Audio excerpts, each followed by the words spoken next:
get this next movie lined up. Stay tuned because there's some singing involved. Yeah, Ooh, I love it. As only Jennifer can do. I'll are send you there the any script. any Oh, I'm trans people excited. Thank involved you. by any chance? Oh my God. I mean, honestly, I just there's so many roles for just amazing people in front of the camera that absolutely. I love So that. exciting. So exciting. All right, we are live on YouTube just so everybody knows, Okay. and we're about to roll in just a second. So we'll go with the intro now. I'll give you the hair tie right off of my wrist. I'll turn it up if you play Taylor Swift. I'll gas you up when you're acting unhinged. If you're done, if you pissed, I'll help you burn down a bridge. I'm an always got time for my girls, girl. Wherever you are in the world, girl, I'll be right there when you call me up. If you need to cry or wanna get drunk, I'll be your number one hype girl. I got your back in a fight, girl. Round after round, I'm always down. There ain't no doubt I'm a girl's girl. Yeah, there ain't no doubt I'm a girl's girl. Hey. Woo! Round after round, I'm always down. There ain't no doubt I'm a girl's girl. Hello, hello. You are watching Hurricane Girls live here on youtube.com at Hurricane Girls. I am Hurricane Sheila Chappelle, the internet's ex-girlfriend, here with my hurricanes. We're waiting for a couple to come in maybe, and we're missing a few tonight because it's May, middle of May. People are having to do stuff with their kids. People are dealing with the change of seasons, getting sick. There's all kinds of things going on. But I'm glad to see those of us we have here today. Always love hanging out with y'all. Um, just to give you a little bit of information about us, we are the Daughters of Darkness, the Sisters of Rage. We are the Goddess's Curse on mediocre men and nature's happy little accidents.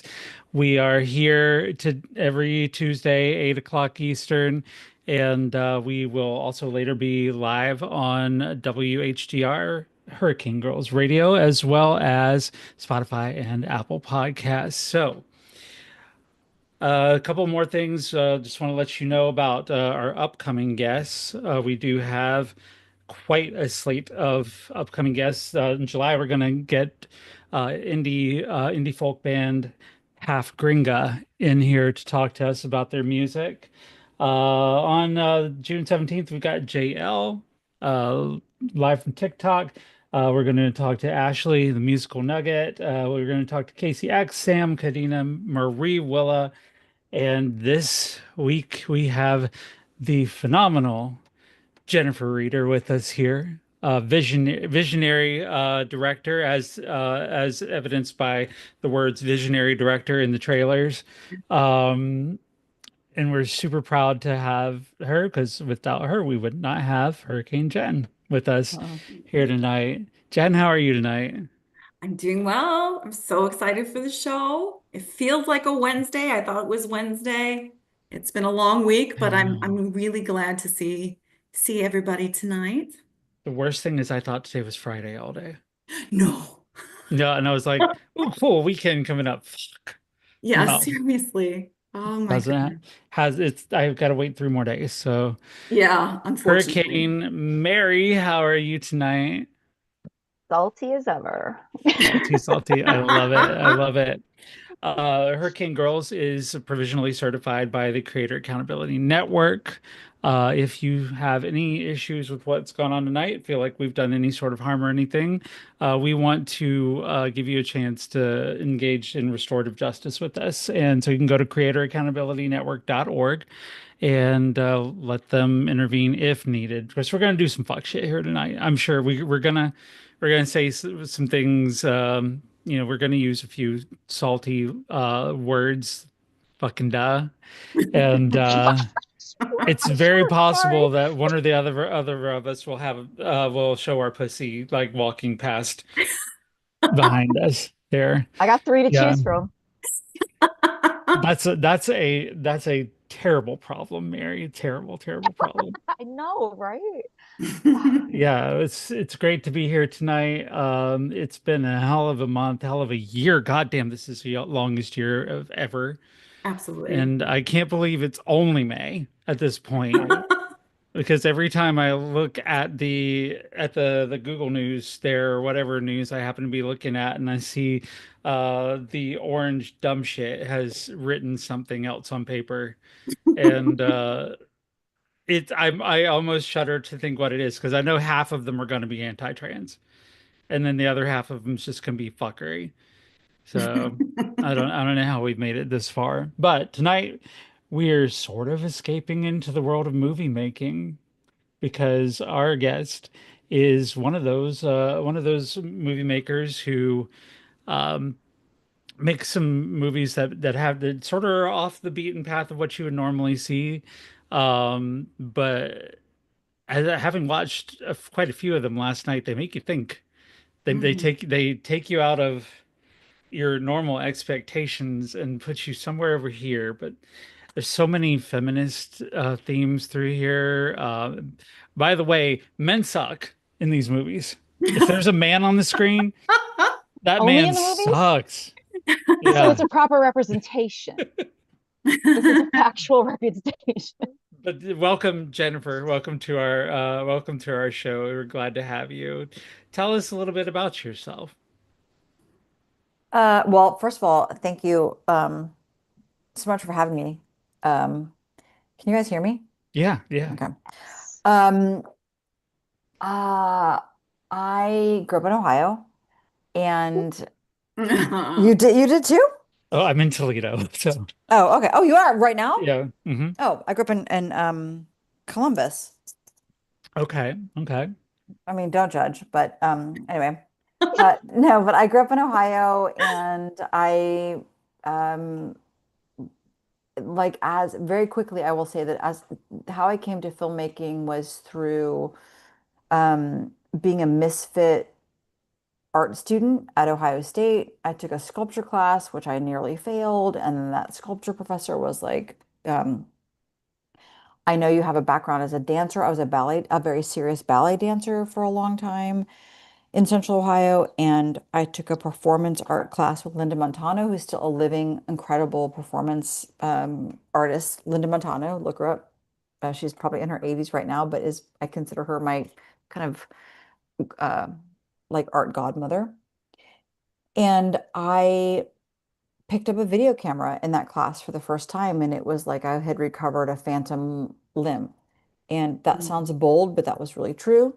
And then I just dived into the film courses that were still available at Ohio State because they were like closing the film program.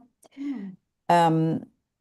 And so then I just ended up making a bunch of, kind of video art projects in the art department at Ohio State and realizing that, there was still more for me to think about, like in a group of people, not just on my own. And so I applied to the video department at the School of the Art Institute in Chicago and for the MFA program. And I got in, and I moved to Chicago in the mid 90s, which is like the kind of epicenter of, I don't know, like third wave riot girl feminism, which certainly has its problems, but was also very, um, I don't like a progenitor for me in Hmm. terms of just that kind of DIY mentality, not waiting for someone to say, like whether it was like bands or films or poetry or welding, whatever, I felt like that was like that third wave radical feminism had a sense of just um, leaning into the idea that you could do it yourself and that there wasn't a right way to do something. And then if no matter what you were doing was the right way to do it. And then, I made, out of grad school, I made a series of short films around a girl superhero called White Trash Girl, who I love it. was like Good work. this kind of girl on the fringes of the world that kind of collapsed this idea of like race, class, and gender, and that built the idea of being like outside of race, class, and gender as your superpower. And that film, I just kind of made it as a way to irritate my advisors in graduate school, but it ended up becoming something that was really emblematic of that period of time. And so but what that said to me and what still fuels what I do today is that, there was an audience for that. And whether it's a big audience or small audience, there were people who are really kind of thirsty for that sort of energy. And I think that for any young creative, that that small bit of sort of validation where someone says like, okay, you did something real weird and we like it, lean into that. Because I think that there's a lot of um there's a lot of the opposite still, where Hmm. the someone's instincts, they even suppress their own instincts to just fit in or to please. And um, more so than ever, 30 years later, it's still so important that we bypass the system and, you know, buck it up, flip it over, reinvent it. Yes, I like Amen. that. And hey, Hurricane Morgan's in the house here. Oh, Morgan, hey, it's good to awesome. see you. Good to see you here. We love you. Hey, Momo. Yeah.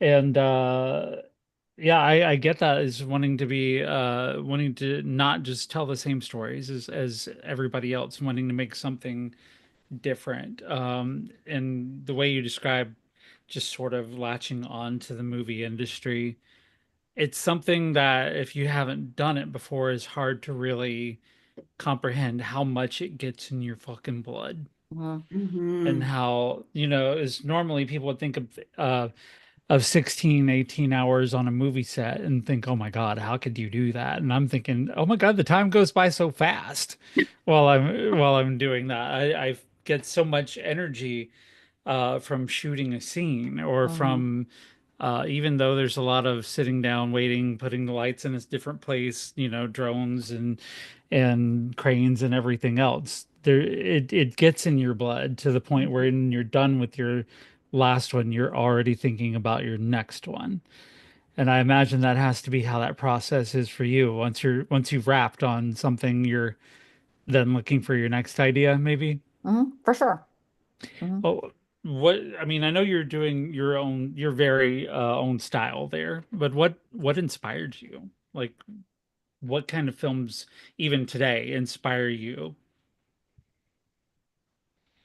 Well, uh, I mean, I'm always compared to the David Lynch and David Cronenberg, Hmm. which I don't mind. I think they're actually both kind of like decent guys, um, and extraordinary filmmakers who have paved this path of this kind of the surreal meets the real meets the horror meets like social realism or whatever. I mean, I'd never met David Lynch before he passed away. Um, but I know people who worked with him, and just as a person, um, he seemed very genuine, even though, uh, and I stand by that statement, even though there's like some um, explicit or problematic female characters. I don't mind that. And I had the honor a couple of weeks ago of having a conversation on stage at the Music Box here in Chicago, Music Box Theater here in Chicago, having a conversation with David Cronenberg, and that was extraordinary, to talk to him at 82 years old about, his process and his the way he writes characters and whatnot.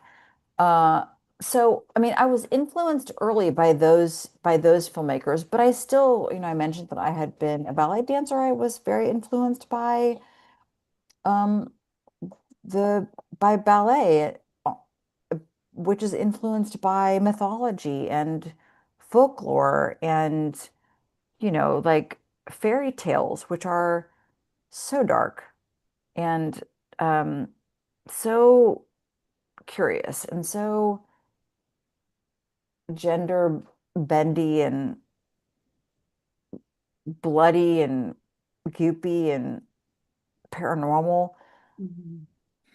So, and I was also, raised in a Catholic household, uh, which I was fascinated by religious iconography growing up. I just always thought that like nuns had kind of good style at some point. I was like, I mean, Love it. I'd never thought of it that way, but I mean, it's kind of a good look or whatever, and it's got good lines. but also the kind of just, I mean, crucifixions and I mean, it's like it's very gruesome. Mhm. Um, and um,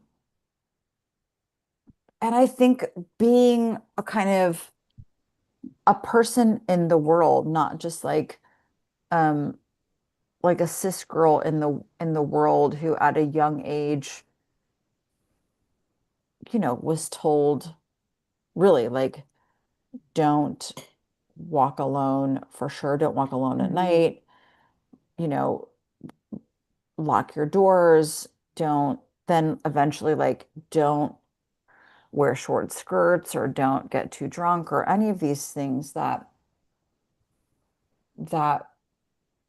assume you are prey or that anyone is prey and that other people are predators. So when people have asked me, for instance, like, oh, well, over the past like 10, 15 years or something, why do you think there are so many more women, dealing with genre or horror in particular? Like, well, first of all, I always like to cite Mary Shelley, who was a teenager when Mhm. Frankenstein was published. I'm like, the world's most beloved monster was created by a teenage girl. Oh, yes. Yes. And which also feels like that story has so much good queerness and transness in it, by the way. Mhm. Yes. Yes. And that was, she was, yeah, Mary Shelley was 19 when that was published. But also, there are certain people, and not just, I mean, there are certain people, regardless of um, gender, who are taught from an early age that either they are prey or predators.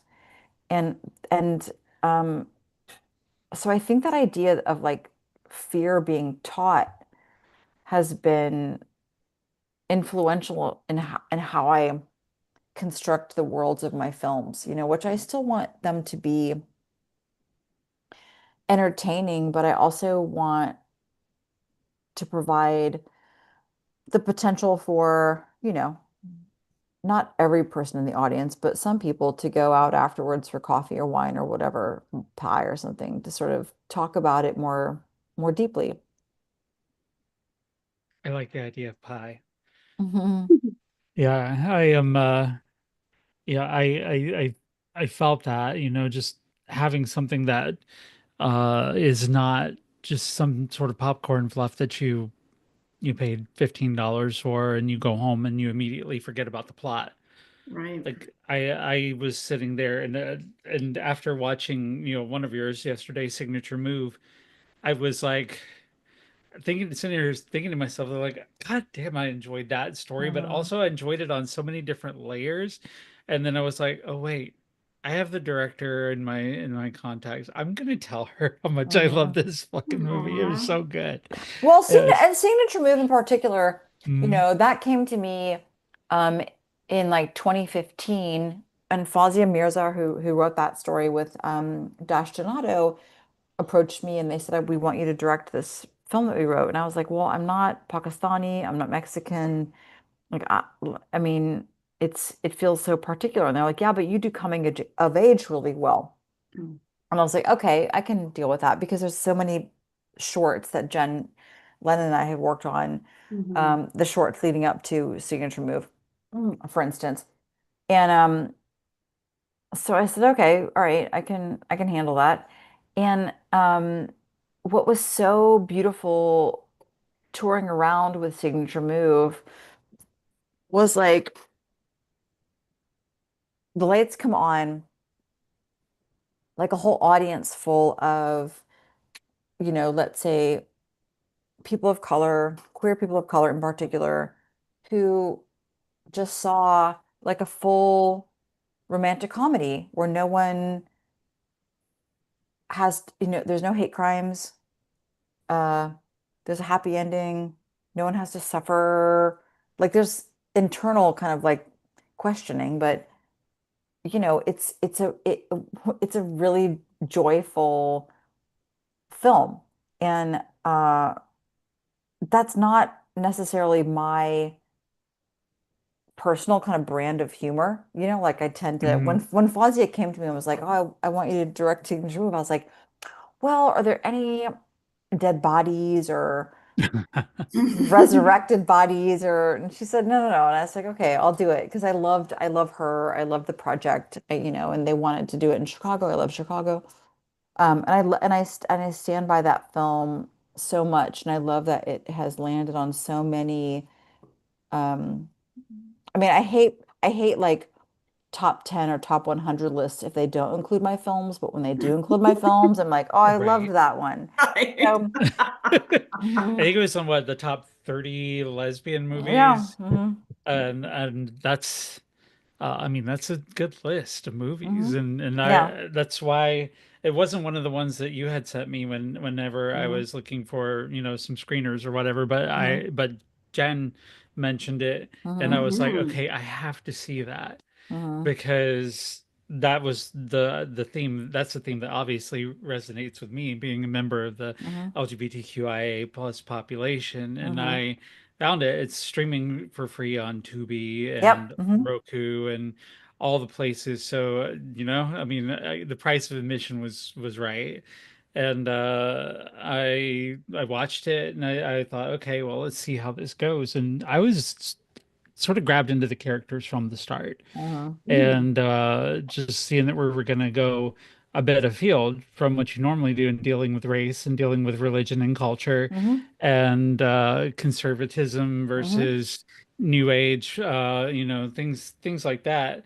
I wasn't sure where it was all going to go, and then all of a sudden, here's Lucha Libre Hmm. in the middle of it. I'm like, okay, I am dying to see. And then you had the actress who plays the trainer. I can't remember the trainer's Oh, name Audrey now. Audrey Francis. Yes, she's in a lot of your movies. Yeah, yeah, yeah.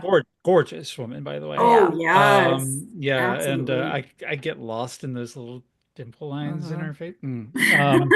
But just just watching how that all melded together into, what I won't spoil the ending of it, Hmm. obviously, but it was a great love story, coming of age, coming out of the closet sort of story that I thought was just, it was just like it hit all the notes, but it also surprised me in a few Hmm. places too. So like, seeing stuff like that, and I left that in a way, like I was comparing it in my mind.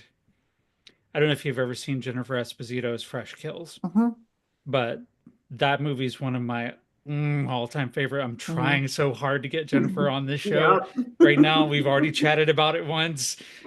She's just not been free. But having watched that and seeing everything from the perspective of really only women, Hmm. really men, any men that were in the story they were basically glorified extras. Hmm. And even that's even going on into Perpetrator, Knives and Hmm. Skin, movies like that where women really are at the center stage. Hmm. But you don't leave one of your movies, you don't turn one of your movies off without sitting there and thinking for a second, wait a minute, you know, not what did I watch, but like why was it done in that way? You know, Mhm. sort of things like that. Um, for those of you who are out there in the audience, I see you out there in the YouTube channel watching. I see Marie, Jonquia, Ilana, Morgan. I see a number of y'all out there. I would like to share with you a trailer from the movie we're talking about, so y'all can kind of get an idea of what I watched and what I enjoyed so much. So this is Signature Move, the trailer, Jennifer Reeder film. You should do this! I could never do this! I wrestle for existential reasons. Immigration and codependency.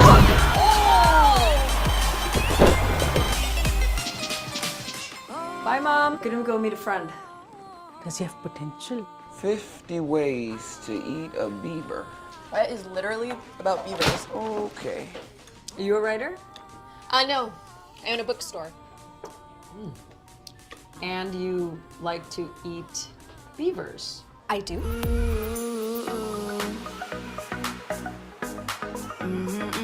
There are also some mangoes. The Mexican ones just aren't as sweet. It's not what you said last time. My mother wants to meet you. Are you married? No. We should find you a husband. But before that, we must find Zainab a husband. I have never lied to you. You are lying to your mother. I saw you with your friend. I'm just trying to live my life. Maybe you should go live yours.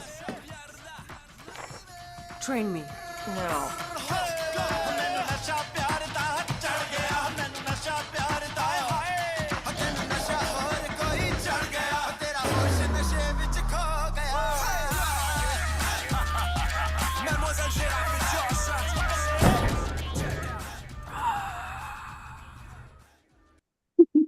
That movie. I do.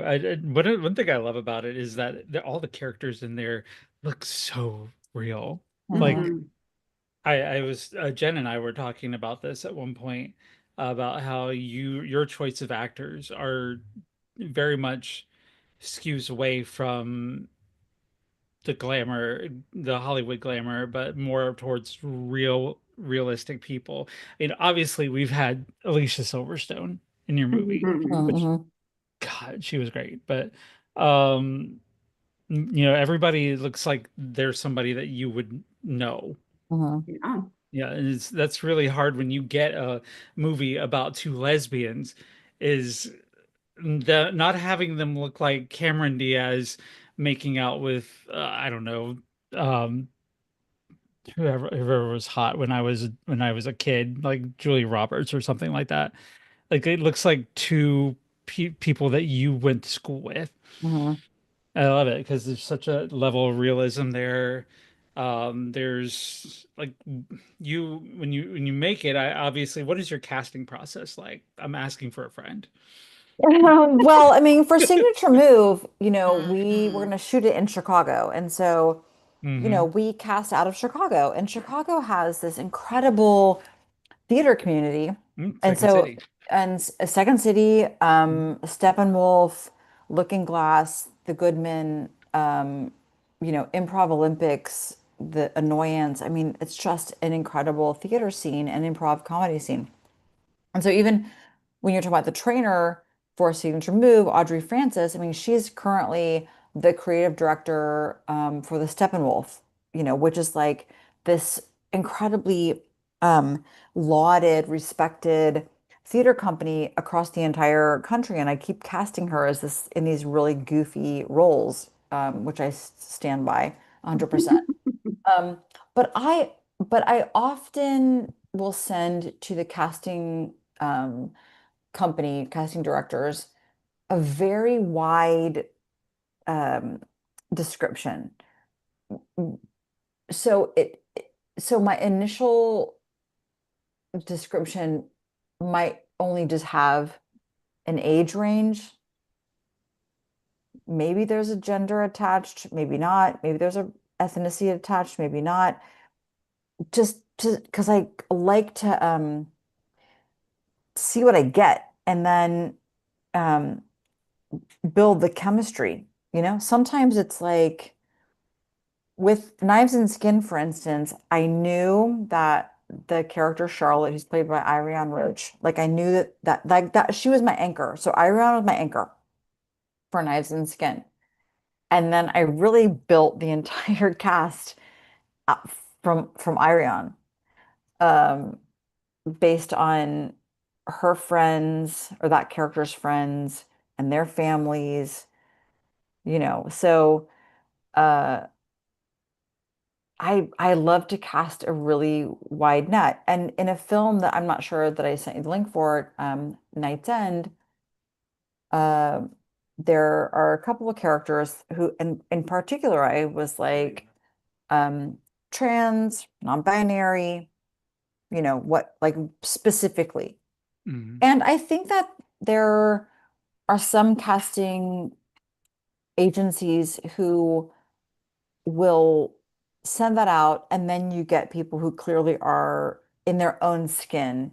Like they feel like they can play trans or they can play non-binary, and that's not what I want to do. I always want to cast Right. authentically. And God love the Chicago casting community. You know, like I had dozens and dozens of people to choose from who genuinely identify that way. I mean, I feel, I mean, I just want to cast authentically. You know, I think that we all, or not, maybe I will speak for myself, but you know, I grew up in the world where Lou Diamond Phillips, the actor Lou Diamond Phillips, was cast as like Native and Filipino and Latinx, like you know, like Mhm. it's really it's just cast authentically, and whether that's um regarding gender or race or even abilities. You know, I've always felt so uncomfortable when there is a character who has a disability and the actor does not have a disability and they're playing with a Mhm. disability. I mean, not every single time, but you know, did you really look through, like I've had characters in my short films who were deaf, and then I cast a deaf actor. It's like it's so it's like it's Mhm. really easy to do Yeah. that.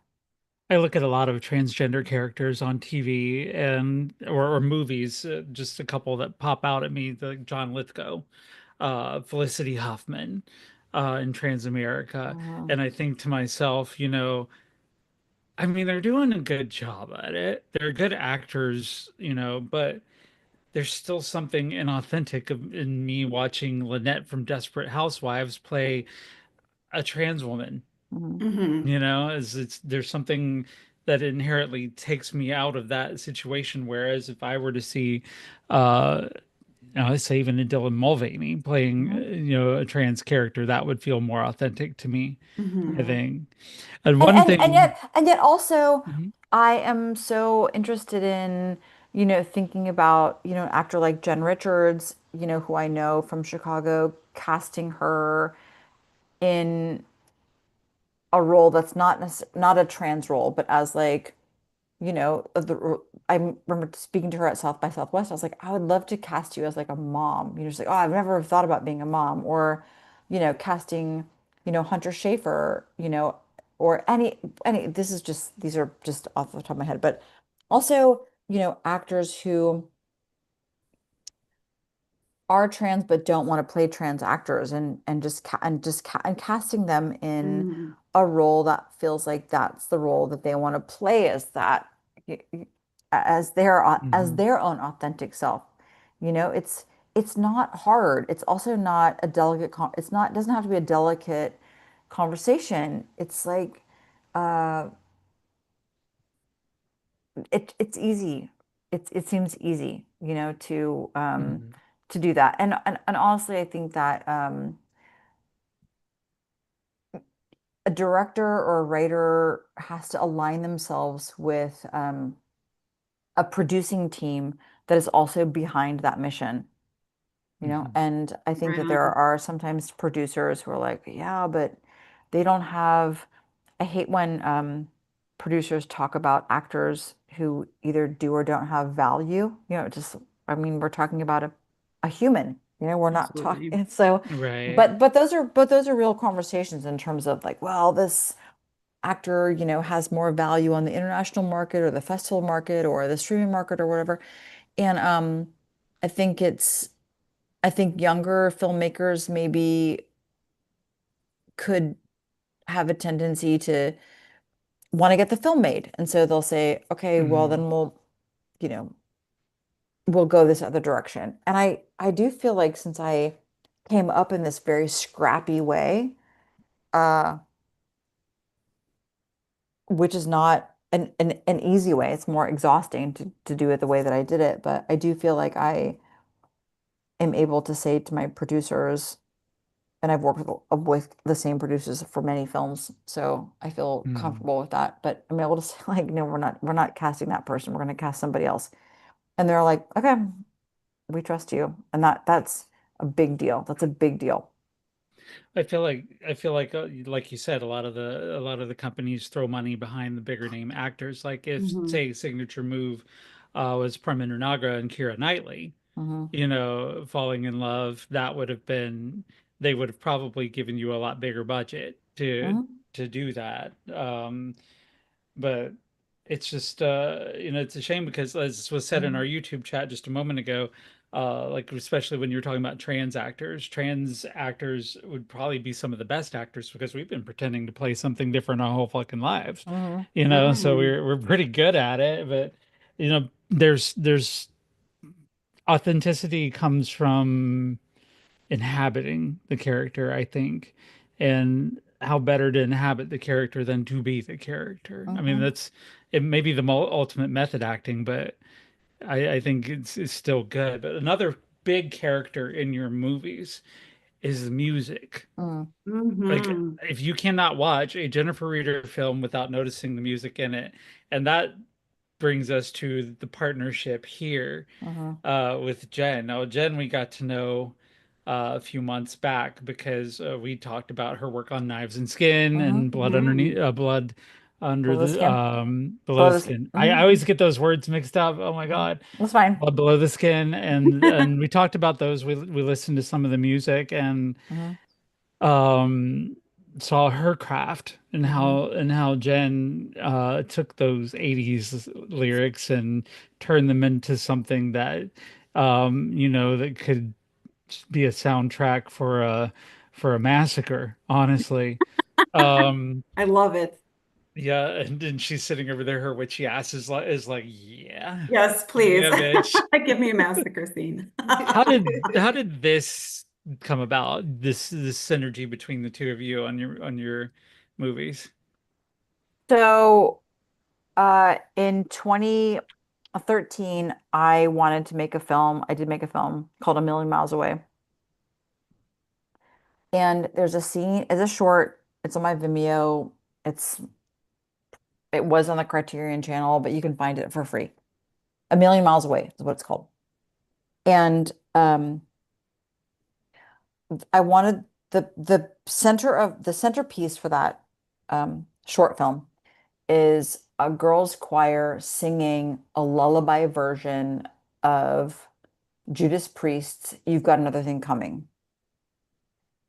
And I I am a professor at the University of Illinois at Chicago in the art department, filmmaking professor in the art department.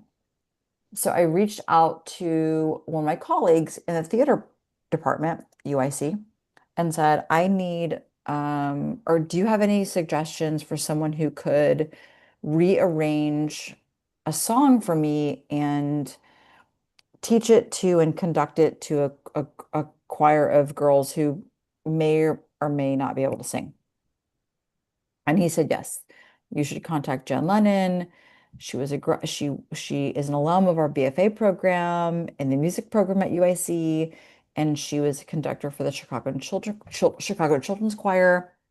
And so I met with Jen, and I feel like I've said this before, but I say this with love too. Like when I met you, you were like you've got this like Snow White quality There you go. Yeah, about it's you, you know? It's like you kind Hmm. of that walk part. like you walk into the room and you've got like bluebirds flying around your head, and you're kind of like I love it. you're like doo, doo, doo, doo, doo, doo, doo, doo, doo, Yes. doo. And so I was like, oh God, I don't know. Like I was like, can you, I've got this like heavy metal song from the 80s. Can you rearrange it as like a lamentation?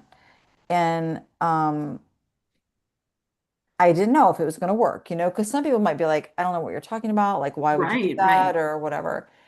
And um, Jen went away, and then a couple of weeks later sent me a version of the song, which she sang for me. Oh, and or like a file Hmm. of your singing, and um, it was perfect. I was like, oh God, okay, this is it. That's it.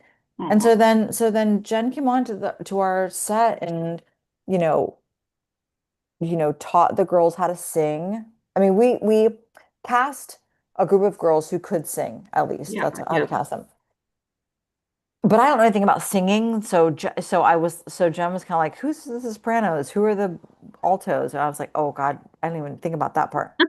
But Right. you did such a good job at like really on day one, like rehearsing them, teaching them the song, conducting it, and we took a big swing with that short film because Sure did. it's a 27-minute short film where there's a 3 minute, 3.5 minute chunk in the middle where they sing the whole song. Hmm. And that song, that I mean that or not that song, that film went to Sundance. I mean, like Yes. you say like you're gonna I mean, and some people are like, yeah, fuck Sundance, but also Sundance can be kind of a nice a nice Mhm. moment for a weird filmmaker like me. Sure.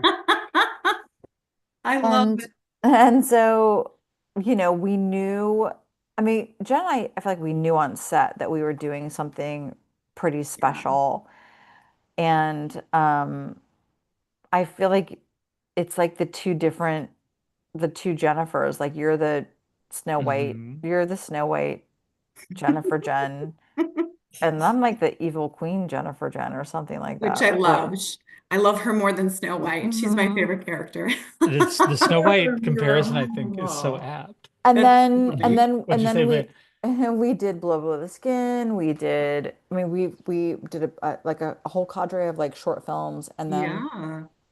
and then when it came to getting financing for, and I had written all of the songs into the script for Knives and Skin. There's Yes. like 8 songs in particular, maybe 8 songs that were written into the script. 7 made it into the final film. Mhm. Um, and I was like, this is a lot. This is a lot, but I think we can do it. Oh, And yeah.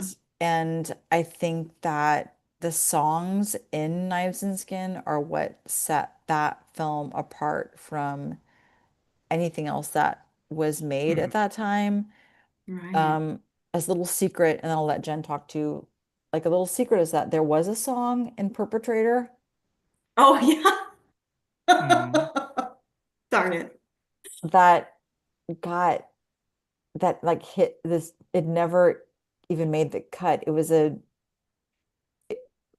song and it like we realized that the performers like kind of couldn't sing honestly and didn't, I've got some good sunlight coming in, and didn't know the words to the song, like Mm. whereas like every single other time Yeah. when we would land on set, like everybody knew the lyrics, they were good singers, it was like so easy. And then our Perpetrator, we just ended up with like the a horrible like Christopher Guest film moment where I was like, oh my God, none of them can sing and they don't know the lyrics. And Jen and I were like looking at each other like, what? This is Oh, okay. yeah. Just mind blowing. Yeah. Listen, Mind I'm blowing gonna. because collectively, it was so weird. When you separated them from the film set, when they were just on their own working with me and Jennifer, they were fine. And they had these beautiful voices. Even Alicia, I mean, she's so musical in her background and expressive. She could hold a tune. So I was like, oh, this is going to be great. It's going to be great. And then with all of them, Even, our young male singer, the moment it was, maybe it's that red light phenomenon where the lights, the camera, and all the elements were there. All of a sudden, it's like, whoa, blinders off, and it scared the crap out of them. And I don't know how you felt, Jennifer, but there were moments where I was like, well, fuck, let's just get through this without someone vomiting or throwing up, because I wanted to throw up too. I was like, this worked so well in rehearsals. Why is it not jiving? It's like, it was a psychological thing. Everybody, lightning can't strike 10 times in a row, I guess. Yeah, but it's okay. I mean, I also feel Yeah. like maybe that like Perpetrator was maybe not the film where like everything stops and people start singing. So Yeah. that was that. But yeah, Jen and I had a really a great moment through just our connection through the University of Illinois Chicago's Hmm. kind of like Mhm. College of Architecture, Design, and the Arts. And I I won't I keep writing singing scenes into my films and I won't do it ever without Jen. Like Oh, that's, I love thank it. yeah, you. I will never move on from you. The And Snow I White Likewise. the Snow White comparison with Jen is so apt because I Oh my remember when goodness. we had her on, it's back in March, I think, right? Yeah. Um, she popped on just the bottom square there, and she had that same aurora behind her and everything. And I just stopped what I was doing. I was like, holy cow, you're beautiful. Mhm. Oh my You know, goodness. ZK, like, Oh. it was just, she's just a presence. Like, Mhm. there Oh. definitely has that Snow White, and the red lips are not helping, young lady. They're not helping at all. That's all for Um, Jennifer.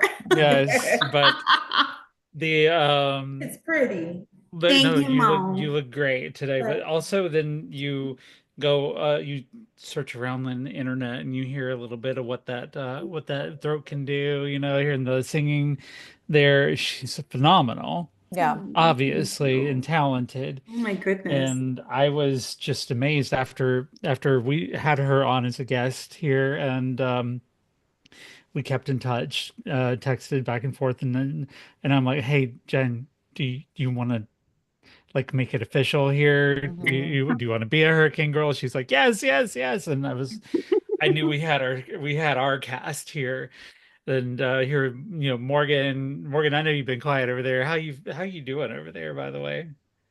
You making it? I just want to do one thing just so I could slightly feel better. In spirit of Snow White and me being such a 90s kid, I'm about to do something that's going to be absolutely hilarious, but also it'll bring back some memories. Don't laugh at me. I'm wishing for the one I love to Mm. light to light me, whatever she said. Uh, Today, Oh my today, God, that was so I'm good. hoping, I'm hoping. Look, don't judge me. I'm No such a judgment. No, We that was listen, but we do lovely, not judge. Mo. Yeah.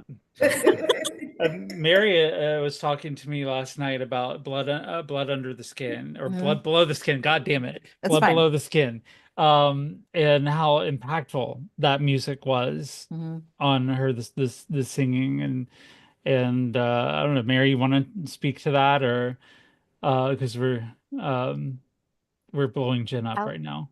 Oh I, goodness. I can tr I can try to do it without gushing, but Gosh, God damn it. I Yeah. cried. I cried so fucking hard. Really? I identified hard with that. And I Oh, have watched yeah. it multiple times since then, and I will never be able to say enough good about it because, and I was going to save this for my final thought, but I have to say it that I wish there had been movies like this when I was growing up, because then maybe it wouldn't have taken me until I was 44 Oh, years old to yes. come out, you know, Oh, and yes. the depth, like how deep that hit me beneath, below the skin. Like, I mean, it was visceral and it was down deep. And I was just Mhm. like, oh my fucking God, somebody knows. So Mhm. that's why I'm fangirling. So I'm gonna cry. Oh my God. But that's why I'm Oh. fangirling so hard today, because it's like I grew up strict Catholic. I didn't have Mhm. representation. I denied who I was. And then COVID hit and I'm like, hey, by the way. But yeah, so it is. one of the most powerful things I've ever seen or heard Wow. in almost 49 years of life. So I will always be grateful to both of you for that, Oh because my it is goodness. something that should have existed, 40 plus years ago. It's like not anything you've done, but like the Owl House, that there was representation of bisexual people in that. I'm just like, oh my fucking God. I'm Hmm. glad that my kids are growing up around that, even though it's being erased again. But had I had this, I'd be a much stronger woman, and it wouldn't have taken me as long to find that about myself. So y'all are amazing, just Mm. completely Thank, amazing. I thank have you, to say, Mary. sort of Thank tangential you. to that. Um, this woman can shoot a goddamn lesbian love scene. Let me Oh, tell you. hell yes. Oh, yes. Yes. Who, me? Yes, you. Oh. Yes, no, I was the one in Signature Move. That's hot.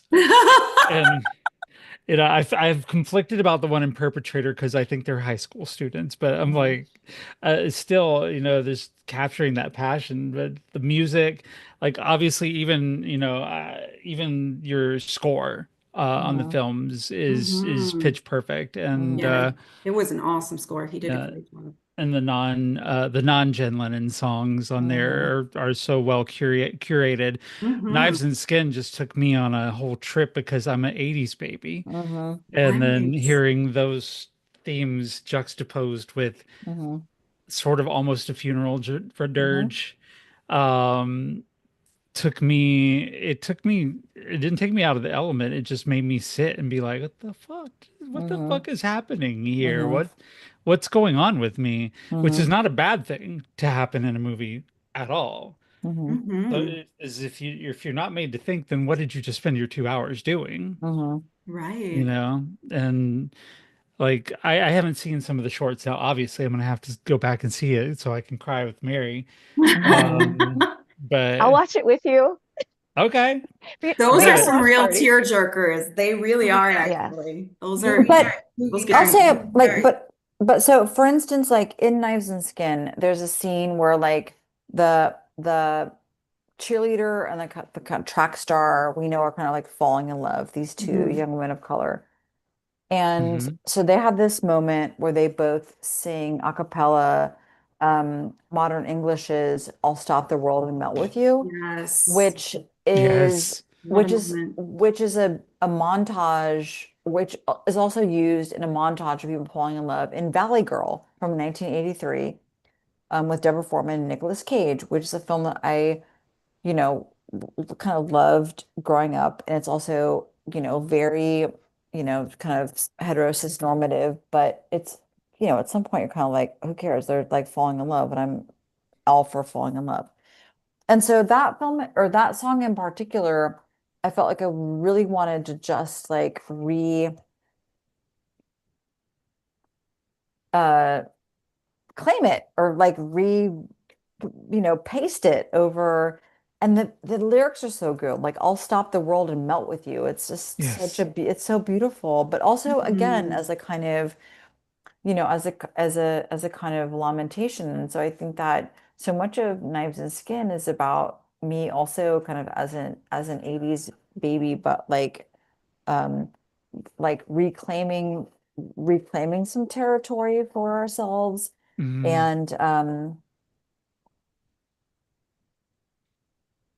and suggesting that anybody can reclaim territory for yourselves. It doesn't have to Yeah. be in a film. You can, like reclaim it all. And the hard part for me about like shooting intimate scenes often is that uh like I want to disrupt like male desire, Mhm. Hmm. as much as I can, because I think that there are a lot of films that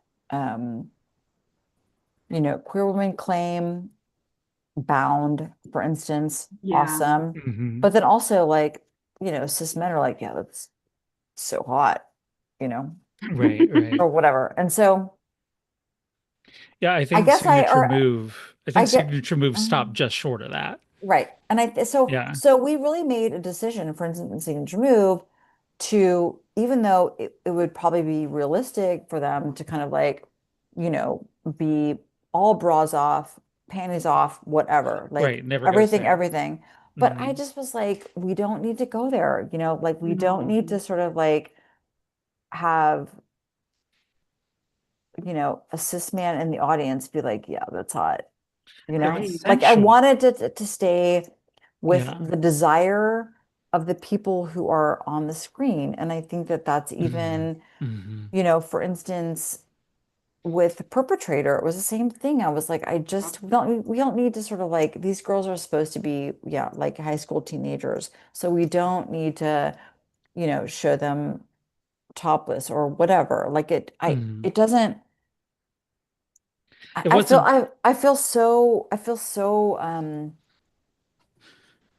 uh, strong about Mhm. how sex scenes are shot, or even more so how scenes of sexual assault are shot, because Yeah.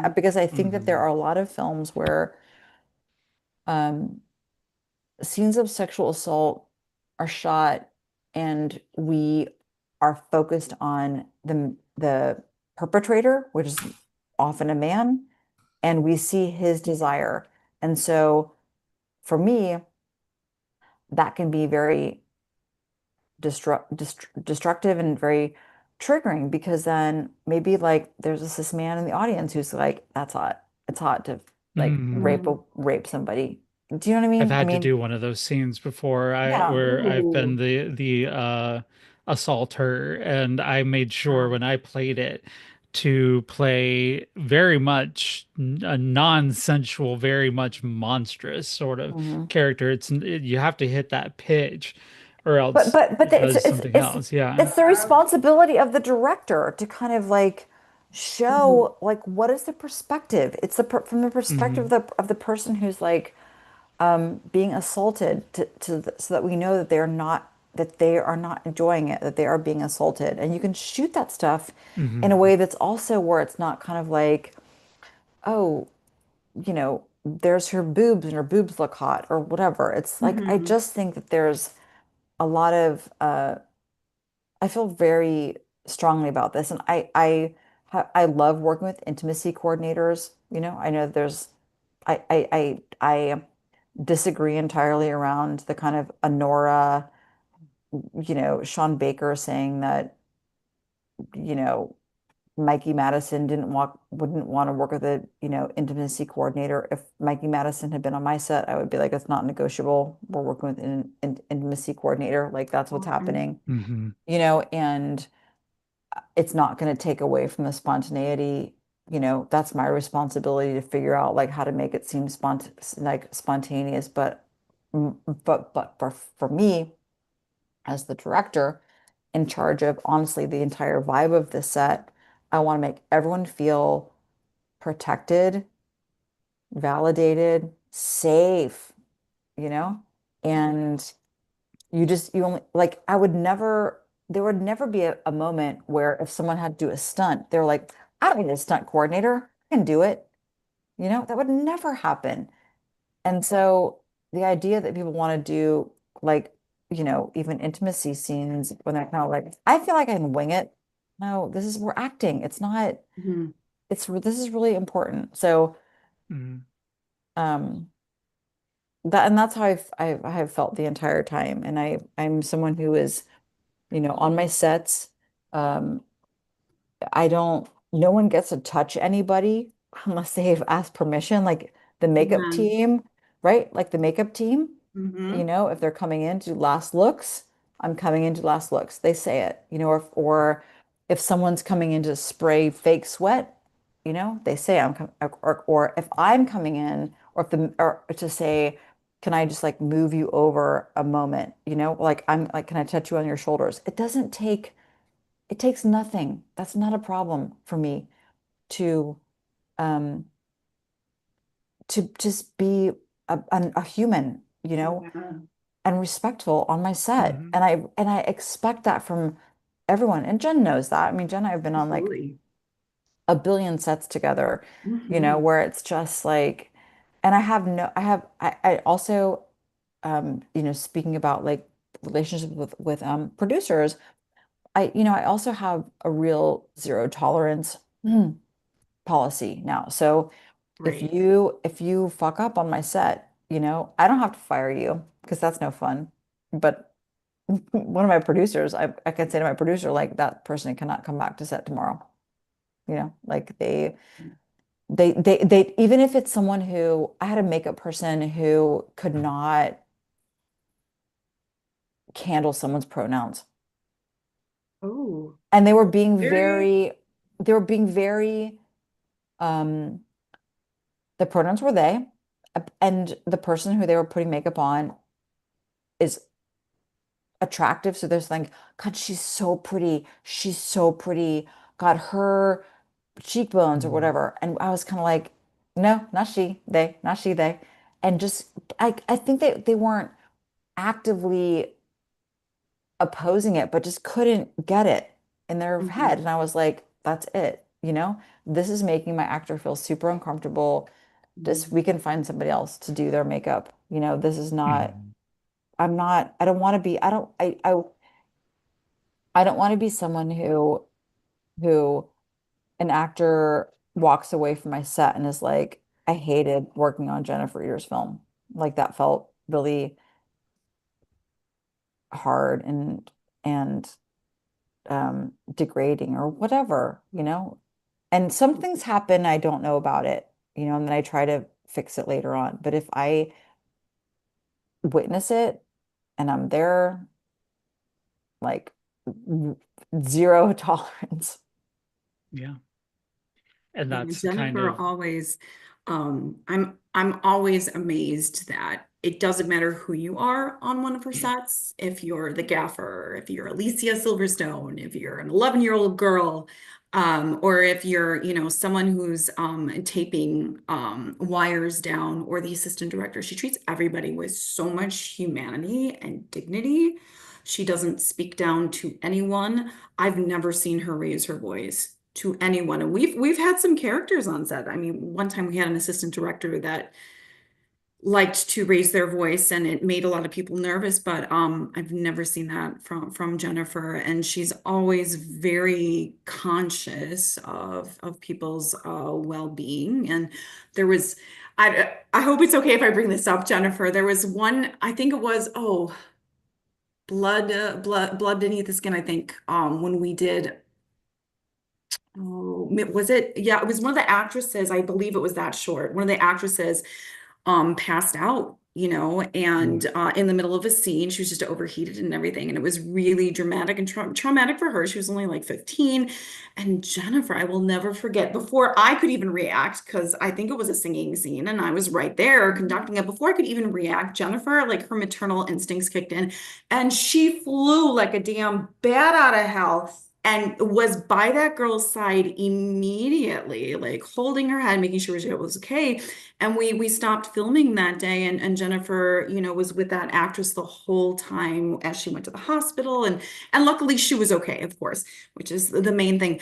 But yeah, it's that dignity that she approaches even a crisis with. Like, you always know you're okay with Jennifer. Like, she doesn't lose her shit.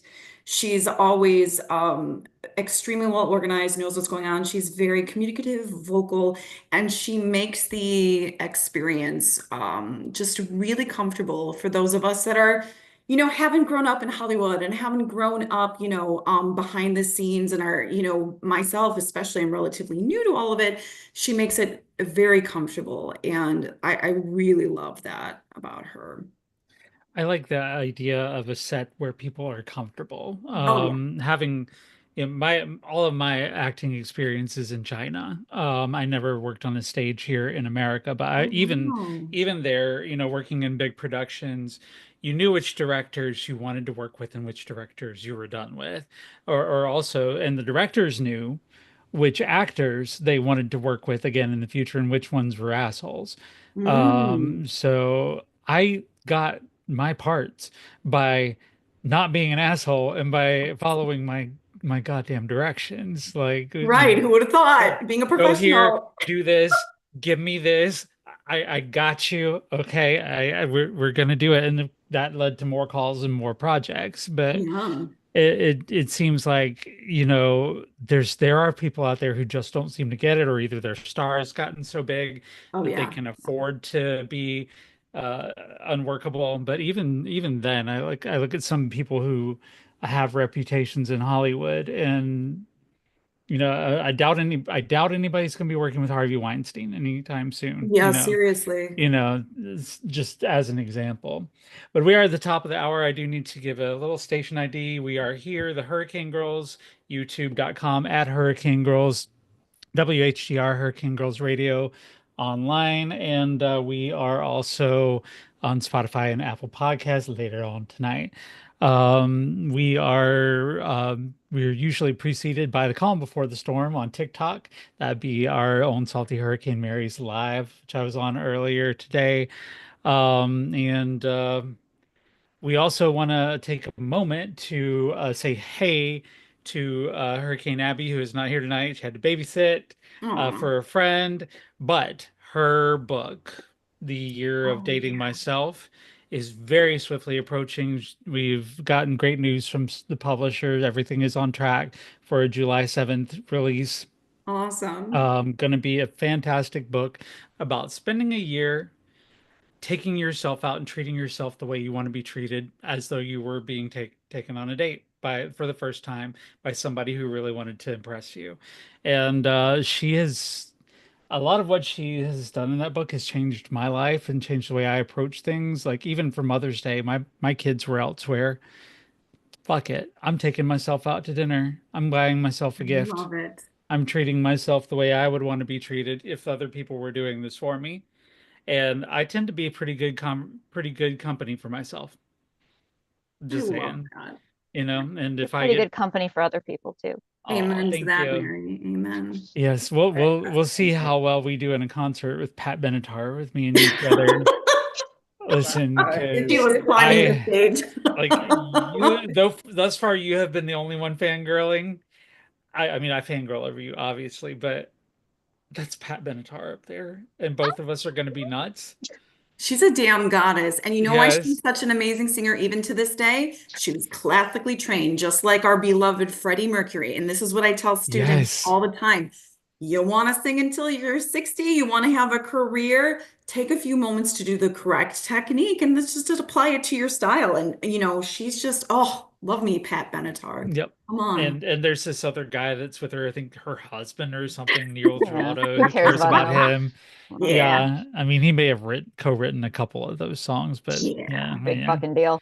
She's Yeah, a dog. She's kind of a like dog. last time when we had Jennifer Blanc here, and we just totally ignored her Terminator husband. He even Yeah, came into the room. literally, he was on our Yeah. screen. We had Michael Biehn on our screen, the Kyle Literally, Reese from the Terminator, and we were just like, "Hi, you were like, hey, what's hi." up? Yeah. Tell us about your jewelry, Jennifer Blanc. Right. Yep. I still love her. She still keeps in touch. Oh.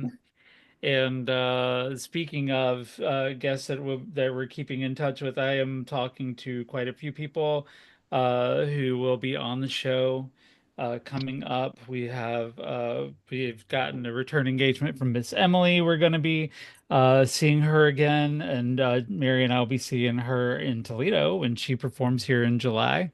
Awesome. And we're going to be having a couple of our TikTok friends, JL, KCX, my daughter Samantha Kadena, and next week, Marie Willa, trans woman extraordinaire, will be with us talking about herself and fangirling over Mary. She's a big salty historian fan, as Love are we it. all. Absolutely. But Mary, go ahead and blush and get it out, okay? Yes. Yes. People have Mary's crushes turning on you, Mary. blue. God damn. It's okay. Learn to live with it. I've learned to live with it. You can learn to live with it. Snow White has learned to live with it. Snow Yeah. White compared to me? Are you fucking kidding? Oh, me? don't even Oh, start. no, Don't Come even on. start, Mary. No. Whistle while you work. Poor Jennifer Reader's like, what the hell did I sign up for? No, Oh no, my it's all gosh. good.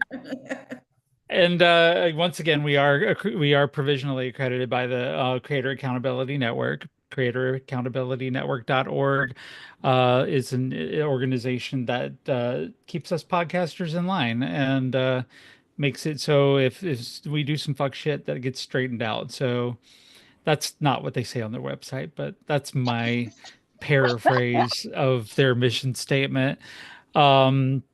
So we're proud to be part of that group, and we enjoy having that level of credibility, I think, where we are accountable to our community. And I appreciate all of our community out there. Hopefully you get a lot out of this. Me, I've been getting a lot out of just sitting here right now, as I'm a total fucking movie geek. I love knowing how the sausage is made. It makes watching movies that much harder when you know. Like if you know how they're put together, it make like you will be watching a movie and be like, I see a boom mic in that shot.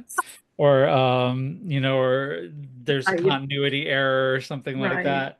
Easier to get that, but I still love the craft, and it's sort of in our bloods. But I watched last night your most recent film, I believe, Perpetrator, right? Which has a familiar face. Most of the actors in your movies are comparatively unknown, but this one, are you okay, Morgan? Yeah, what the? Is there a demon behind your shoulder? No, it was a moth. It's okay. Okay. All right. Just make sure you don't have a pterodactyl in there attacking you or something. Listen. As we're talking about Perpetrator. Listen, y'all already know. I will pull out my Bible, put on the Apostle Selman, and get to work, because what are you doing in my house? You're supposed to be dead during my house is not Jurassic Park. I will not be your snack. Absolutely not. No. So if I gotta hit you with my cast iron, or if I gotta remove a couple of parts, it's gonna be my trophy. I'm like, Oh my God. I'm curious, Mo, have you used that line, I will not be your snack, on your last date? I just feel like that's something you would say to an aggressive date. Knowing you. I will not be your snack. No, it's more like, bitch, you got me fucked up. Do I look like a bicycle to you?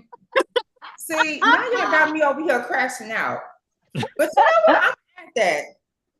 Oh, I love it. That's why you got to see Perpetrator, because those women don't play. I think the line, bitch, you got me fucked up, can be just so universal for everything. I fucking Seriously. love it. You got me fucked up.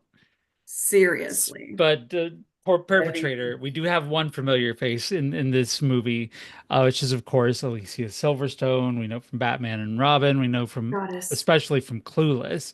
And she was part of this movie. So I would like to show the audience the trailer here, give you a taste of the movie, and then we'll talk about it a little bit. Code Massacre, level bloodbath. You're gonna get us all killed. Most of you are going to die today. Girls, girls, girls. Hi, Principal Burke. This is the second time you three have been killed this semester. Have you ever been shot here at school before today? Danger lurks around every corner. You have a heart condition. I've never heard one like yours. It's like you have two hearts.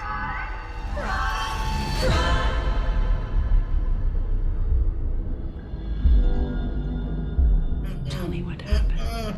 I heard this girl crying out for me. She was pulling me closer and closer. We have to find that girl. You are one in a long line. Ferocious, repulsive, magnificent. He took everything good from her. He's gonna do that to us too. She's alive. I just don't know where she is. I could feel her blood leaving her body. We are all going to survive this. You have to be okay with the pain and the blood.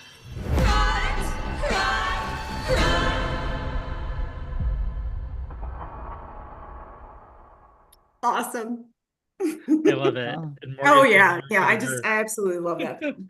Got your holy water ready, Morgan.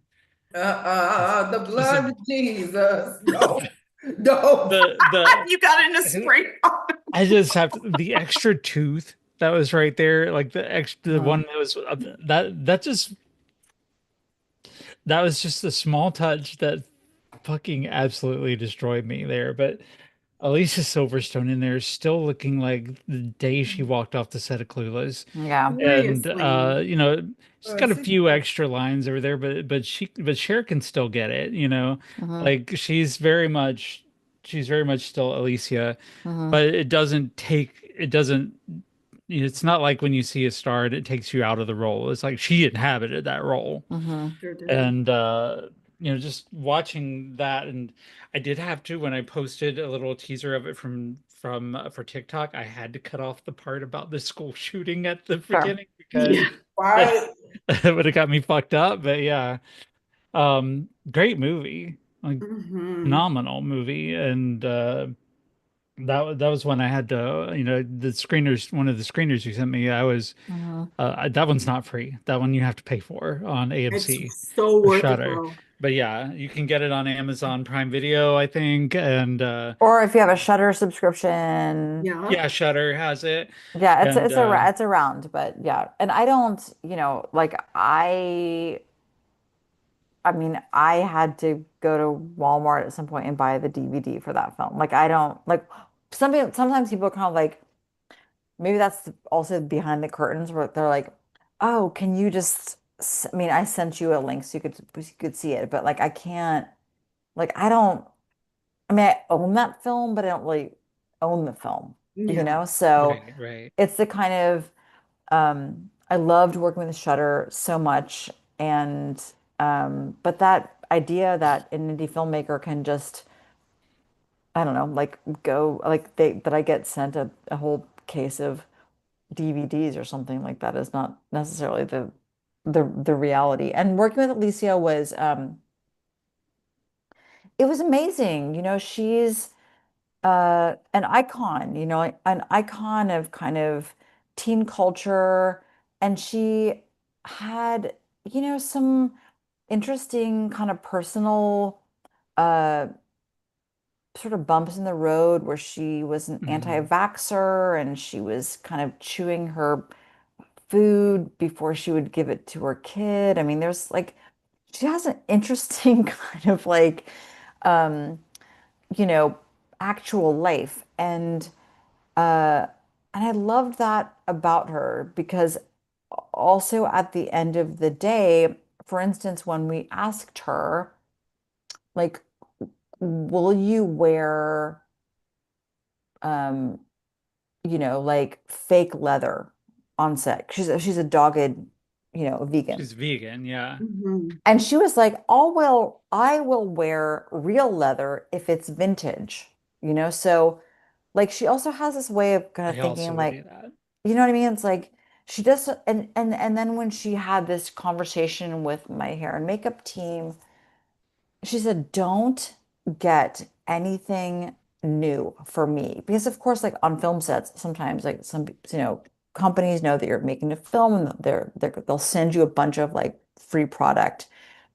And she was like, I will bring my own makeup, like don't get a bunch of free stuff for me with like more plastic, more packaging, Hmm. stuff that you're gonna throw away.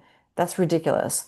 And speaking of hair and makeup, and also like authentic, and ethical, my hair and makeup team was headed by Mercedes Small, who's a woman of color who knows how to deal with like all hair, but in particular textured hair, so I think anybody who is like, yes, exactly, like any like filmmakers who, if you have, you know, any actors on set who have, um, I mean, I think that like a lot of hair and makeup people are used to sort of like dealing with like, you know, stupid pasty skin like mine and like stringy hair like mine.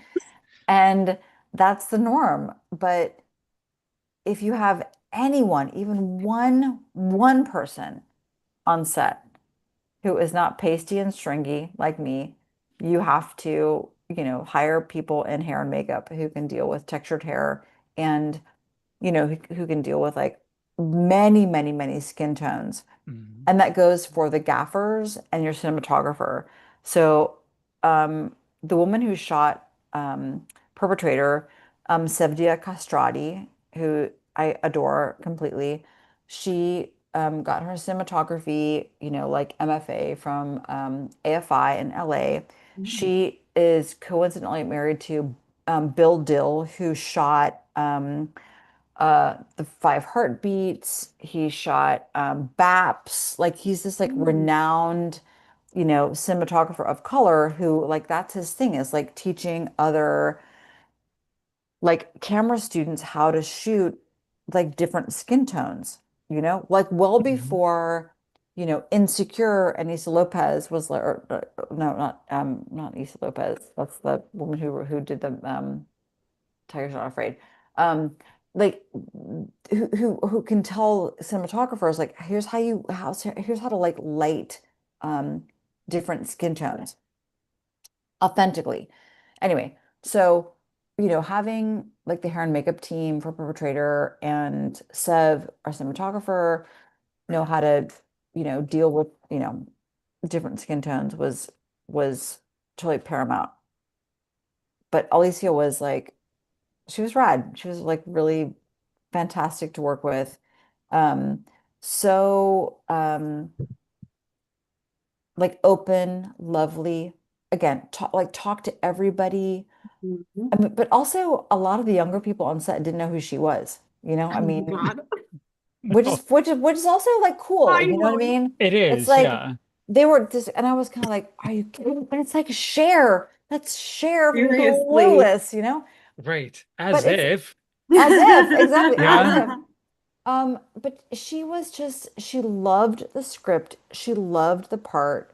And she came and she was like really in it to win it. And I think I don't take any of that for granted. Even with like any of the actors who attached to the project who were not Lisa Silverstone, you know, who were just like, I love this project. I love the script. Um, and yeah, that was very special. Did you? And directing her was so easy because she's someone who like she's been acting for so long Mhm. that she just always knew where her light was. Like where as though I knew where she always knew where her light was. Mhm. She always was super consistent with her props. She never blocked the light from her you know, partner in the scene. She just always knew her mic. Like she was so professional Mhm. and and not in a way that's like professional, like she wasn't rude or something. Like she just was, you get like you under like working with her at some point you're like, oh, like she's been in a billion movies. You know, she know like you give her a prop, she's not gonna like she's going to do the exact same thing with a prop every single time because she knows that an editor will have to deal with that, you know, and still made it feel Mhm. really, you know, natural, you know. And then Kaya, who plays Johnny, was much more like loosey goosey, you know. So, which I always, but I love that combination.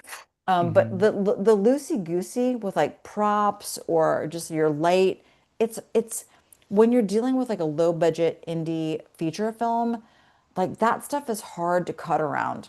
And I know that Mhm. sounds like so uninteresting, but it's real. You know, like you are No, like it is real that because the continuity mhm. and trying to make that feel like it's all in one scene. You got one person who is authentic and is like, but also is consistent, and then someone else is kind of like like the props are different every time. It's something else every single time or whatever. You're like, oh my God, we cannot cut around this. Anyway. That's why I hated doing any scene in a movie where I had to be eating. Mm, Because if the takes if we got up around 10, 12 takes, the food had gotten cold, they were moving new ones in, especially if I Mm. was drinking alcohol. Oh, I was goodness. starting to get like in China, we didn't have stage alcohol. We didn't have apple juice in a bottle. We were just mm. drinking beer. Oh Lord. And so I was just sitting there just like, oh God, I hope I remember my lines because I can't hit my mark. But definitely the continuity is a big deal because you don't, if it's done right, you don't notice it. Right. Hmm. But if it's not done right, it's right there in your face Yeah. in the screen, so it can really take you out of the experience. Yeah. Did you pursue Alicia, or did she happen to come recommended, or how did that connection get made? I actually wanted to work with Alicia even for Knives and Skin. Like I just liked the idea of like this kind of like a meta story of a woman that we had been introduced to as a teenager when she was really a teenager, and like then making her, like the mom of a dead girl in Knives and Skin, or eventually in, like Perpetrator as like the matriarch, like a shapeshifter family. And Mhm. she was like the one who I wanted, for Perpetrator. And the Mhm. producers were kind of like, I don't know, like maybe we should pursue someone who's more like visible or, valuable or whatever. And I just kept saying like, I don't know, I think it's her. I think it's her. And we sent the script to her and immediately she responded. And they're like, okay, she wants to talk to you, which is not uncommon, to have an actor want to talk to the director. And we had such a good conversation immediately over Zoom. And I was trying not to also, speaking of fangirl, be kind of like, nervous or whatever. And it was like 72 hours later, and they were like, okay, she's in it. She's on, she wants to do it. Which I was like, oh, geez, okay, awesome, And I've loved um, the film premiered in Berlin in 2023, and she couldn't come because she was in Amsterdam making Crazy House, but she then did come to the North American premiere at Tribeca in New York, and so I had to kind of be with her. We had a whole day of like press, moving around for press, and I'm not famous. No one knows who I am. But walking through New York with her was really interesting because she has an entourage of people who kind of like go with her and kind of protect her. I mean, even, it's not like she's not that famous, but famous enough that she has like a crew of people around her. Mhm. And it was wild watching people like see her recognize because she looks the same. She looks the same. Mhm. And like see people walk towards her, recognize her, whatever. That was wild. And it was really fun to have her at the premiere and be with her there. And I'm still, I mean, I sent her a Happy Mother's Day text and she replied back.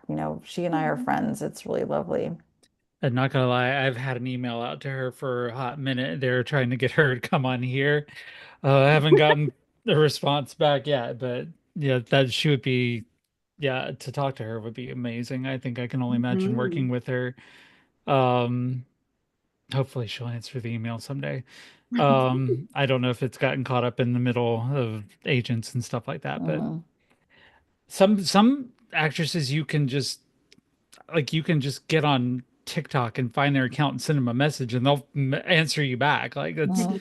that's how I talked to Jennifer Esposito about Fresh Kills. But some you have to go through an agent or an publicist who's like, can you give me a breakdown of your, like all of this before you can even think about talking to the talent. And Mhm.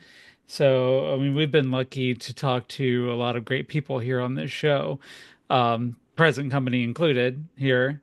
about a lot of good things, and that's what Hurricane Girls has been about, is lifting up the voices of uh, women, accomplished women, not even necessarily accomplished women, but women in general, women who are out there doing the damn thing every day, and Mm-hmm. that's important to me to see women be in this time, in this Mhm. day when so many things are going wrong, is that we have to remember to focus on being girls, girls. Mm-hmm. And we have to focus on telling the story of women. That's why I love Mary so much. This is Mary does profiles on women that you wouldn't have heard of in history before, as she digs up the stories and tells them. Morgan is also a fountain of knowledge Mhm. on women, particularly women in Black history, she's brought forth, and just the strong women that we have here. Usually, we've got four of us here now. There are actually seven of us now, eight of us, I think. But just from all different places. We have a special education specialist. We have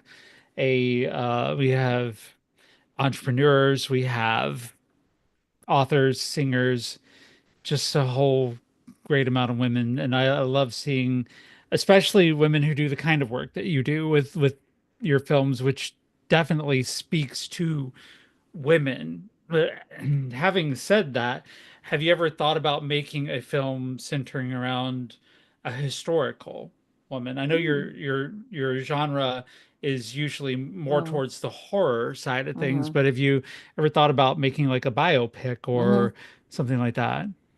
Yeah, I actually wanted to make a biopic about Tracy Lords. Ooh. Oh my God, that would be amazing. Yeah, who also grew up in Ohio, who uh like got was a teenager, got pregnant, Hmm. um She was in Playboy for a bit. had to pay for an abortion, so got dragged into kind of like porn when she was like 15 or 16, was Hmm. a notorious like, teenage, porn star, and then, Wow. ended up in a John Waters film, whatever. But she just was this, and she evidently she doesn't like. I had my manager look into it, and she has a memoir, but it's not so much about the more sort of harder parts of her past. Like she doesn't want to talk Hmm. about that, which is unfortunate because I think that, Hmm. to be um like a porn star well before, my God, whatever, like Pornhub and OnlyFans and all of this Hmm. stuff, when she literally was like 16 years Mm. old, like kind of trafficked into it before there was even this thing called trafficking. And she's from like, Steubenville, Ohio. It's like Yeah, so, not far from me. no, it's so bonkers. And so I don't know that will ever happen, but I wanted to make that biopic, but in a way that this is gonna sound so odd, but in a way that mimics the way that Steve McQueen made the biopic about Bobby Sands with Hunger. Mm. Okay.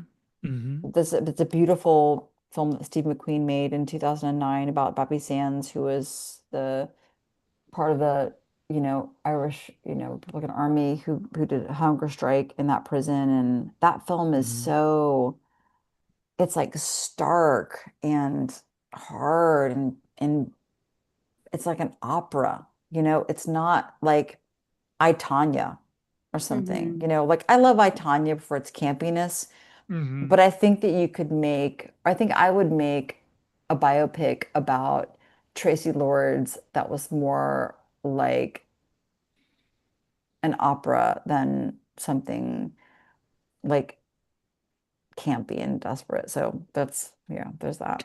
I did enjoy Margot Robbie in that role, Oh though. yeah. She was No, I she was Tanya's great, you awesome. know. But yeah, I mean, that would have been that wouldn't have been anywhere near what I would have guessed. There, Tracy Mm. Lords. So, like, I grew up hearing about Tracy Lords because, of Mhm. course, she was a major porn star, and then Right. after everybody found out she was 16, Mhm. like, she became even more desirable, apparently, Mhm. which because men are fucked up. But it's that I would pay to see that movie. Mhm. Well, Because of that. I think it'll just be my fantasy, or I have to make something that feels like it's Tracy Lords inspired, but not about her. Maybe I Suggest hope somebody if you somebody's. want. Oh, you got, yeah. If we're No, talking I about mean, history, no, Mary has plenty of suggestions. I Catherine have Lee like, Bates. like, I mean, I have like Catherine, I have good, I have contacts or something, but Hmm. but And what Catherine one Lee of them? Bates is the one I was going to suggest. She mm, wrote the lyrics that became America the Beautiful, mm, and she Hmm. was a lesbian. mm, So I think her story is amazing. So if you ever need an Yeah. idea, you can look her up. She's amazing. I was going to suggest Pink Smoke, the Sheila Chappelle story. Oh, There you absolutely. go. Yeah. Love it. Oh my God. I'm a little bit early for a biopic on me, but yeah. Right. No, Still making history. there's so many very extraordinary real people Mhm. to make stories about. And yeah, I think that like the kind of form of the biopic is sometimes it just God, it can fall so flat. So yeah, I don't know. Like If you ever told my story, nobody believed it. They'd say you were bullshitting the whole entire time because okay. yeah, the former pastor, caught in the pandemic in Wuhan, forced to come back from China to America, transitioning at the age of 45, and going through all of that to become this fabulous clump of bubble gum that you see in front of you right now. But So nobody would buy it. fabulous. Nobody buy a ticket for it. They'd say there's no way that story's bullshit. But yeah, Truth Morgan, is what's up? stranger than fiction. Um, I would love to see a biopic of Sojourner Truth. I've Mhm. seen Oh, Oh, no several. doubt, no doubt. I have seen several. I have. First of all, I'm mad that I never got a chance to play Harriet Tubman, which is completely fine. But I definitely would love to see Hmm. a biopic of Sojourner Truth. She Hmm. was one of the pivotal moments of the women's rights movement. Hmm. Doesn't really get that much credit. Hmm. We hear about Susan B. Anthony, but then yeah. you have Sojourner Truth and you have Delta Sigma Theta Sorority Incorporated. I'll leave it at that.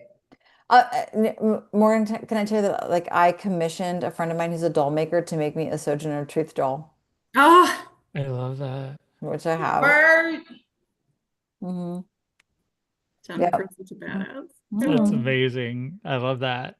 I have I think you have a new I fan. I commissioned her to make a Sojourner Truth doll, a Gloria Steinem doll, an Angela Davis doll, a Jane Addams doll, a Malala doll, and a Maya Deren doll. So I have this like Oh, collection of wow. like these like the history of kind of like feminism. I'll dig out my Sojourner Truth doll, who's beautiful, and I'll send you a picture of her because yeah, that woman is close to my heart too. Ohio, like the Seneca Falls. Yeah. Harriet Tubman and Sojourner Truth. Hmm. Those are like one of my Hmm. top two favorites. Oh, and the Harriet Tubman, uh, my sometimes when I'm just feeling sorry for myself, I will watch the Drunk History Yes. episode of Octavia Spencer as Harriet Tubman. If you haven't seen it, It's it's great.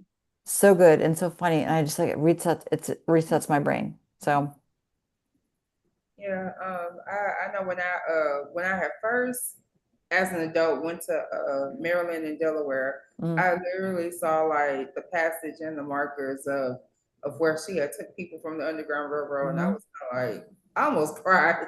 Hmm. I was like, oh my God, ever look. And we had pause because me and my sister, we had like pause at the time she was getting her master's in Howard. Yes, I said Hmm. it, Howard.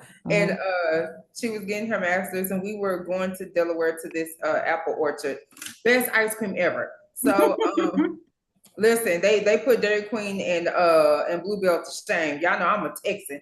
So so like we stopped and we kind of drove around and we seen this little shack, and me and my sister, we kind of looked, we were like, it wasn't a shack, it was more like of a little historical White House, but they had that feeling, I was like nim nim. She was like, yeah, I feel something out too. I said, okay, well, that's enough of history. Time to get out because Hmm. I'm like, because I'm like, So it was a cool experience. And the farms were cute too. Oh, McDonald's had. We're talking about, since we're talking about movies and what you would make, if budget weren't an issue, what kind of movie would you create and what I think it would be fair to ask what kind of music would you center it around?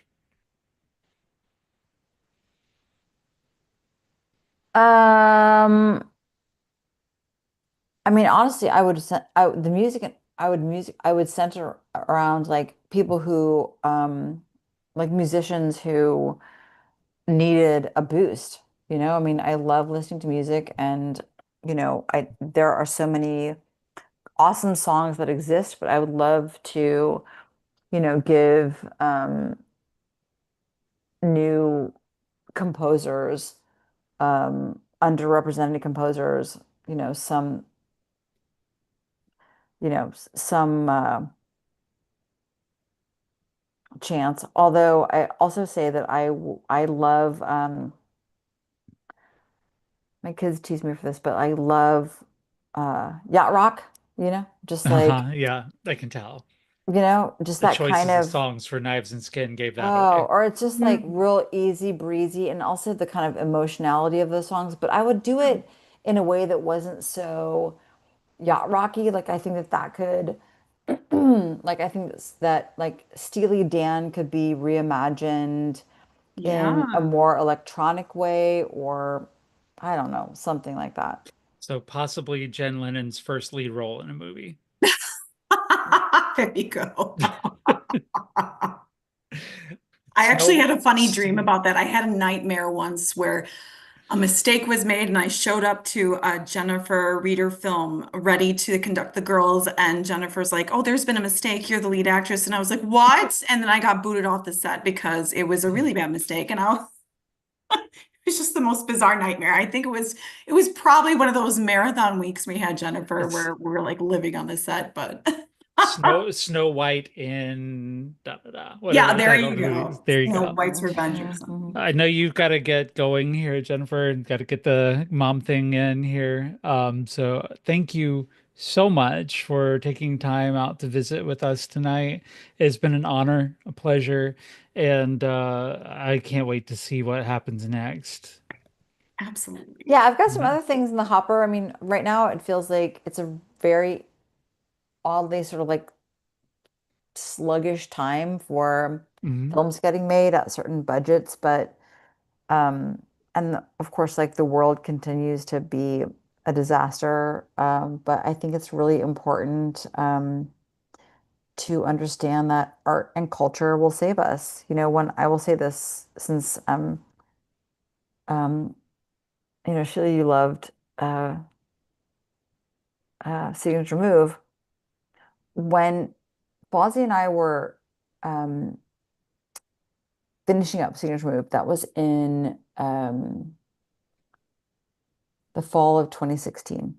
And we were convinced, that we were going to launch this film into the world under the first female president, Mm, Hillary Mhm. Clinton, yeah. And Damn, what could have been? Fawzi and I,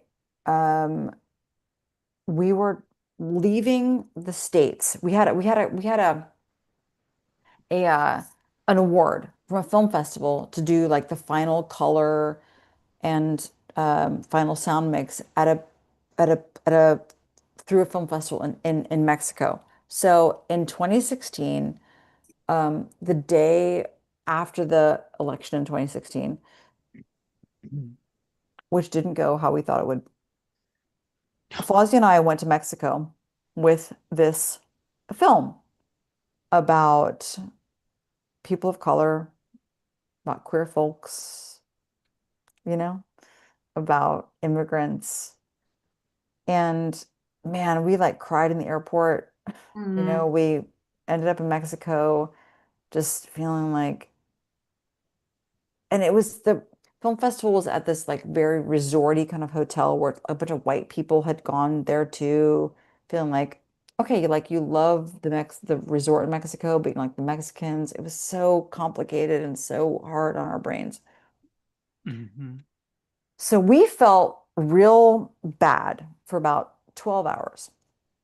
And then I was like, look, we have made a film about, you know, a Mexican woman, a Muslim woman who are in love. It's cilantro, there's mango, there's immigration, like art and culture will save us. So we have to just focus on that. And Hmm. so, during that first, Trump administration, like we toured around with this film that, like spoke to people, spoke directly to people. And we still have to do that. Some days, some hours in a day can feel like death, like it's too Mm. much. I get it. Hmm. And art and culture will save us. We have to keep making art. We have to keep appreciating culture because the provocateurs from,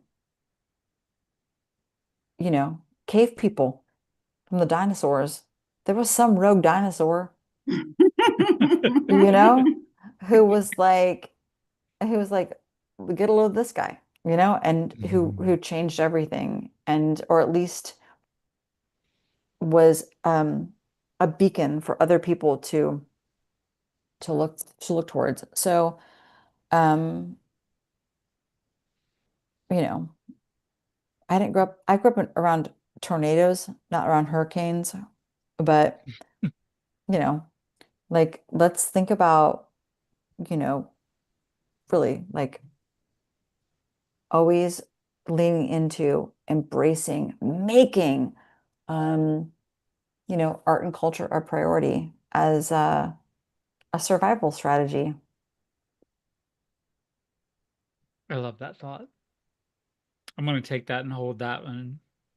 Yeah, I appreciate you joining us tonight and sharing a bit of your work with us and a bit of your thought process. And I glad we finally get to know. We've heard so much about you, obviously, from Jen, and it's been again, and me as a film nerd, I'm just sitting here just eating this all up. Like, I'm like I'm getting to spend 2 hours with a film school professor who's created some movies I absolutely adore. That thank you for spending this time with us tonight. I really appreciate it. Can't wait to see where can we find you to keep up to date on you online.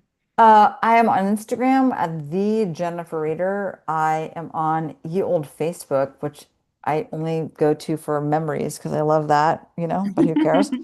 I'm on Blue Sky. Also, I think that's the Jennifer Reader. But also you can find all my films on like Vimeo. So if you go to Vimeo, Mhm. you can go to Vimeo. You don't have to have an account. You can just go to Vimeo. I have so many of my short films on Vimeo for free. But if you have a subscription to the Criterion channel, there's stuff there. I have stuff on Hulu, Amazon. I mean, however, there's plenty of ways to find me and my work for cheap or let's hope for free. Well, thank you so much once again. We've got about 10 more minutes here left in the Hurricane Girls. If you need to hop off, by all means, feel free. I do want to look at one last trailer for Jennifer Reeder before you go. This is Knives and Skin, and this was the one I started with. So here we go. A woman called for you last night. She was looking for her daughter, a friend of yours, Corey, Callie. Carolyn. We aren't really friends anymore. I put more of these up every day. Honey, can you help me with this? I'm making a flyer for that missing girl. I saw the ones her mother's been putting up and they're hideous. You spelled her name wrong. Oh. Well, I'm not gonna start over now. I worked really hard on this. I thought your dad lost his job. What do you do all day anyway? Oh, honey, aren't you gonna eat? Of course not. If you need some extra money, you could probably sell my meds to your friends at school. As most of you know, Carolyn Harper's been missing since Friday night. If you know anything, let us know immediately. For if the darkness and corruption leave a vestige of the thoughts that once I had, better by far that you should forget and smile than that you should remember and be sad.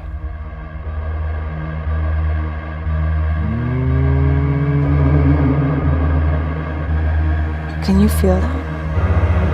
I need to know there's a way out of this place. 311. How may I help you? What do you think is going on here?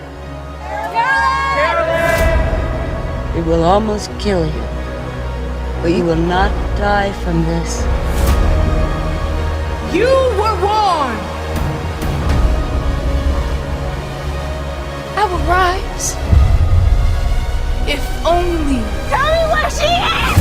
To hold you down.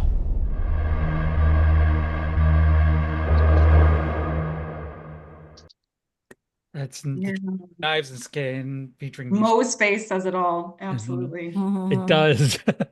You gotta see it, Mo. You got to watch it. You got to listen to Jen's music on it too. It's great. I'm too scared to watch it. I'm over here like, what in the world? You're But gonna love it. No, it's not scary. it It's not, looks no. It Not looks scary. genius.